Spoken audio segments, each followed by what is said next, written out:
നമസ്കാരം. ആകാശ പക്ഷി പറവകളും കരയിലും കടലിലും ജലാശയങ്ങളിലുമായി 8 മില്യണിൽ പരം വിവിധ തരം ജീവജാലങ്ങൾ ഭൂമിയിൽ ജീവിക്കുന്നുണ്ട്.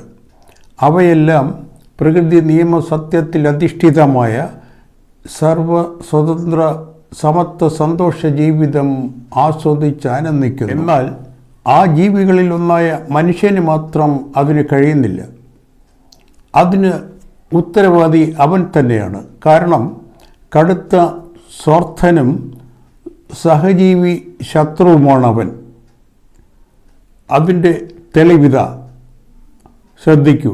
നിലവിലെ ഭരണ സംവിധാനം ജനങ്ങളെ മറ്റേതോ അന്യഗ്രഹത്തിൽ നിന്ന് ഭൂമിയിൽ കുടിയേറ്റക്കാരായി മാറ്റി അവർക്ക് ഭൂമി നിഷേധിക്കുന്നു.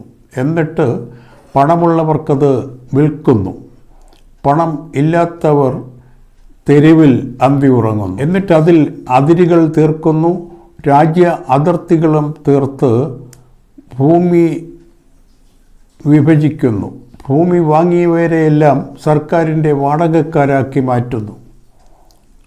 പത്രത്തിന് പണം, വീട് വയ്ക്കാൻ അനുമതിക്ക് പണം, വീടിന് കരം, വെള്ളത്തിന് കരം, തൊട്ടതിനും പിടിച്ചതിനുമെല്ലാം ടാക്സ്, GST തുടങ്ങിയ പിടിച്ചുപേറി കൊള്ളയും മറ്റും നടത്തി ജനജീവിതം താറുമാറാക്കി തകർക്കുന്നു.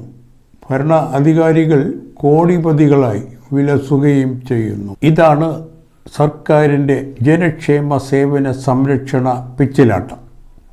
നാം ഇത് 78 വർഷങ്ങളായി അനുഭവിച്ചു വരുന്നു. ഇതിന് അന്ത്യം കുറിച്ച് ഒന്ന് മറ്റൊന്നിനു വേണ്ടി എന്ന പ്രകൃതി നിയമസത്യത്തിൽ അധിഷ്ഠിതമായ ഭരണപരിവർത്തനം നടപ്പിലാക്കി ജനങ്ങളെ രക്ഷിക്കുകയാണ് ന്യൂജൻ പാർട്ടി കോൺഗ്രസിൻ്റെ ലക്ഷ്യം. ഇതിനോട് താൽപ്പര്യമുള്ള ഏവരും പാർട്ടിയിൽ അണിചേരൂ. അഭിപ്രായ നിർദ്ദേശങ്ങൾ അറിയിക്കുക.